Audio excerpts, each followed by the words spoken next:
Oke. Hari ini sudah tanggal 1 Agustus 24, artinya disadari betul bahwa persiapan untuk menghadapi Pilkada November 2024 semakin dekat. Namun persiapan untuk itu utamanya penentuan pasangan calon di beberapa daerah diakui sampai pada hari ini memang belum tuntas dibicarakan di Koalisi Indonesia Maju. Apa yang disampaikan oleh saudara atau Mas Dasko bahwa di beberapa daerah diproyeksikan paslon akan diusung oleh Kim Plus.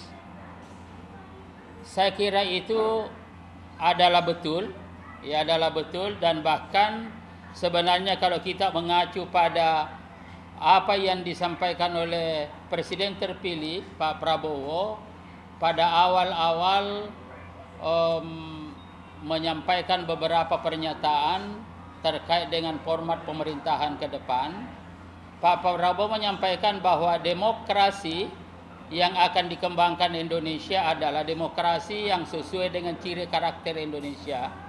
Apa ciri karakter Indonesia? Yaitu asas kekeluargaan dan kegotong royongan. Itu yang dikembangkan, dan itulah sebabnya dari awal Pak Prabowo sudah mengajak kepada seluruh pimpinan partai-partai politik agar supaya bersama-sama membangun Indonesia dengan asas kekeluargaan dan kegotong royongan. Dan ajakan Pak Prabowo ini sebenarnya sudah mendapat respon positif dari beberapa partai. Utamanya pada waktu itu adalah dari Nasdem. Pak Surya Paloh sendiri segera setelah itu sudah menyampaikan selamat kepada Pak Prabowo sebagai presiden terpilih, dan segera setelah itu dilanjuti pertemuan. Kemudian yang kedua juga dari PKB, juga pada waktu itu ada respon positif, dan tentu juga partai-partai lain. Nah, oleh karena itu dengan visi seperti itu, pemahaman Pak Prabowo sebagai presiden terpilih terhadap demokrasi Indonesia yang dibangun asas kekeluargaan dan kegotong royongan, ini juga yang diinspirasi dan menjadi konstruksi berpikir menghadapi pilkada. Nah, itulah sebabnya sebenarnya dikatakan oleh Mas Dasko, di Jakarta, kemudian di Jawa Barat, di Jawa Tengah kemungkinan nanti ada paslon yang diusung Kim Plus. Kenapa? Karena sebenarnya Kim Plus itu kan begini. Pak Prabowo kita sudah punya modal, yaitu partai-partai pendukung. Kemudian berkembang ada beberapa partai yang diproyeksikan akan gabung di Koalisi Indonesia Maju pada kabinet yang akan datang. Tetapi tentu sampai hari ini belum resmi. Jadi ada ketika itu adalah sekali lagi ada Nasdem, ada PKB, dan khusus untuk pilkada akhir-akhir ini juga berkembang ada dari PKS. Jadi yang dimasukkan di sini adalah Kim Plus adalah karena Koalisi Indonesia Maju itu sudah punya modal. Modalnya apa? Yaitu partai-partai yang sudah tergabung. Mana itu? Yaitu Gerindra, Partai Golkar, kemudian ada Demokrat, kemudian ada PAN, kemudian ada PSI, ada Gelora, ada partai-partai lagi. Ini kan sudah modal.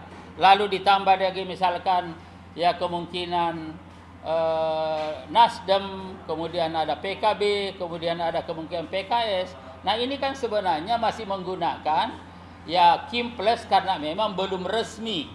Kalau sudah resmi bergabung dengan koalisi tentu bukan lagi koalisi plus, tetapi ini sudah satu kesatuan. Nah, oleh karena itu saudara sekalian, seperti yang saya sampaikan sebelumnya bahwa permula sebagai akibat daripada komunikasi politik yang dilakukan di Kim, maka ada beberapa format koalisi atau paslon yang diusung di pilkada ini. Yang pertama adalah ada beberapa daerah yang diproyeksikan calon dari Kim itu lawannya kotak kosong. Ya, lawannya kotak kosong. Salah satu di antaranya misalkan adalah kemungkinan Kalimantan Timur misalkan. Kemudian juga mungkin Sumatera Utara juga berkembang dan lain-lain sebagainya. Ini lawan kotak kosong. Nah, ada juga daerah-daerah yang diproyeksikan ya all Kim final. Ya misalkan daerah Banten misalkan. Ya di situ juga semua Kim di situ, Koalisi Indonesia Maju. Jadi ada calon yang dimotori oleh teman-teman dari Gerindra satu sisi dan juga ada calon yang dimotori oleh dari teman-teman dari Partai Golkar. Jadi ini dua-duanya dari Kim. Artinya siapapun yang menang adalah Kim. Nah, ini yang saya kira yang harus kita lihat. Nah, kemudian yang ketiga adalah ada juga memang Kim Plus. Ya, kenapa kita menggunakan Kim Plus? Ya, kemungkinan kata Mas Dasko di DKI Jakarta, kemudian kemungkinan di Jawa Barat, kemungkinan di Jawa Tengah, dan tentu di kabupaten-kabupaten lain ada hal-hal seperti itu. Tetapi ada juga mungkin Kim dan memang partai-partai yang tidak bergabung di Kim. Berarti head to head misalkan seperti ini. Jadi ini yang ada ya, kemungkinan terjadi. Tetapi saya melihat ya apa yang disampaikan oleh Mas Dasko itu adalah merupakan pencerminan ya dari konstruksi berpikir yang dibangun oleh presiden terpilih yang mengajak kepada seluruh partai-partai politik untuk bersama-sama di dalam pemerintahan untuk membangun Indonesia dengan pertimbangan pemahaman bahwa demokrasi Indonesia memiliki ciri karakter sendiri yang berbeda dengan demokrasi di negara-negara lain. Kalau demokrasi Indonesia ciri karakternya adalah berasaskan pada kekeluargaan dan gotong royong sehingga masuk di dalam, kalau bisa masuk semua tidak ada masalah. Dan tentu kalau masuk semua ini juga undang-undang itu mengisyaratkan bahwa memang di parlemen efektivitas pemerintahan itu hanya bisa berjalan dengan baik apabila di parlemen juga ya pemerintahan mendapat dukungan lebih daripada separuh. Nah, ini saya kira yang gambaran-gambaran seperti itu yang kita inginkan ke depan. Ya, saya kira itu. Apa ada yang pertanyaan?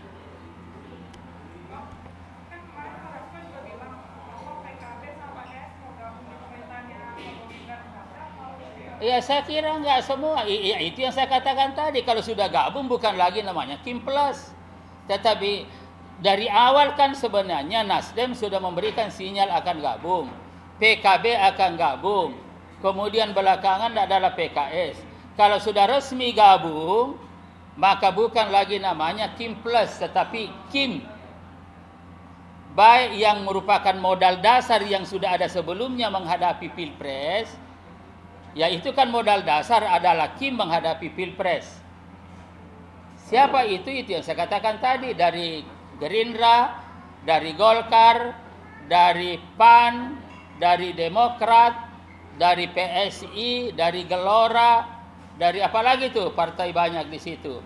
Nah, setelah Pilpres ada beberapa partai yang ya berkenan untuk gabung. Nah, tetapi sampai pada hari ini belum secara resmi ya dinyatakan bergabung. Tentu kalau sudah secara resmi bukan lagi namanya Kim Plus tetapi Kim sudah. Jadi katakanlah nanti PKB ya udah masuk, ya masuk Kim. Persoalan prosesnya belakangan tetapi sudah sama-sama dalam satu kabinet. Ya, satu kabinet. Kemudian kan Nasdem sama-sama. Ya, misalkan PKS juga masuk kan tidak ada masalah semua. Dan memang inilah yang dikehendaki oleh Pak Prabowo sebagai presiden terpilih sejak dari awal. Dengan dasar pertimbangan tadi bahwa jangan kita menyamakan pemahaman demokrasi Indonesia dan demokrasi luar negeri atau di negara-negara lain karena berbeda ciri karakternya. Kalau demokrasi Indonesia ciri karakternya adalah asas kekeluargaan, asas kegotong royongan. Nah, tetapi kata Pak Prabowo, ini kalau gabung semua di sini, itu adalah bagus, tetapi jangan pernah mendegradasi demokratisasi internal koalisi. Artinya apa?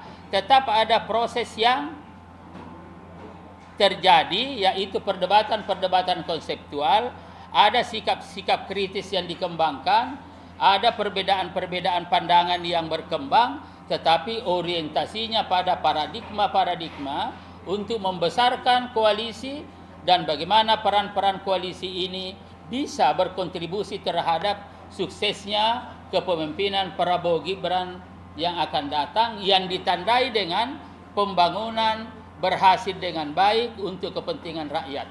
Nah, ini sebenarnya pemahamannya yang dikembangkan oleh Pak Prabowo, itulah yang disampaikan oleh Mas Dasko. Ya, jadi Kim plus, ya, karena sudah ada modal, ini belum resmi. Kalau resmi nanti sudah tim semua namanya. Meskipun mereka datang belakangan. Tidak ada masalah itu, gitu loh. Ya.